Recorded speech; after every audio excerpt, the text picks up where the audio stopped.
সব তথ্যগুলো এখন বের হয়ে যাচ্ছে। এই আয়না ঘরের তথ্য এক পুলিশ দিয়ে তার চোখ দিয়ে তোর দর করে পানি পড়তেছে আর্মি।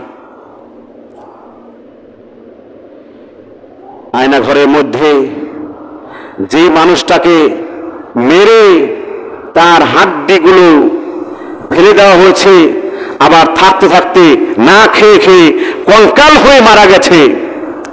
আমাদের বাংলাদেশের যেই ব্যারিস্টার বের হয়েছে তার দাড়িগুলো সব ঠিক আছে, কিন্তু মুখের আকৃতি একদম বিকলাঙ্গ হয়ে গেছে, কারণ তাকে ঠিকমতো খেতে দেওয়া হয় নাই, তাকে ঠিকমতো পরিচর্যা এরকম শারীরিকভাবে কোনোই দেওয়া হয় নাই। সম্মানিত হাজরিন, যেই জায়গায় আবদ্ধ করে রাখা হয়েছে বছরের পর বছর চলে গেছে। আমরা গত কয়েক বছর আগে সম্ভবত 2011 কিংবা 10, আবার 2013 সালেও কিছু মানুষকে জিম্মি করা হয়েছিল। আপনারা এই তথ্য জানেন? কিছু মানুষকে জিম্মি করা হয়েছিল যে খুঁজে পাওয়া যাচ্ছে না। সেই সমস্ত মানুষগুলোকে আয়না ঘরের ভিতরে রেখেছে।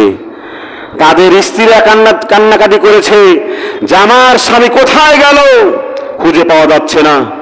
সন্তান কান্নাকাটি করেছে, আমার বাবা কবে ফিরে আসবে, আমার বাবা কবে ফিরে আসবে, আমার জন্য আমার কাছে আসবে, আমাকে কোলে নেবে, আমি আব্বু বলে ডাকবো।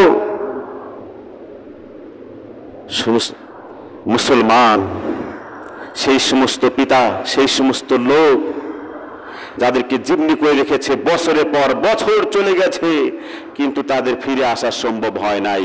কিন্তু এই লোকগুলো এখন সব বের হয়ে যাচ্ছে এই আয়না ঘরের মধ্য থেকে। কথা বলেন ঠিক কিনা? সম্মানিত হাজির, তাহলে আসুন।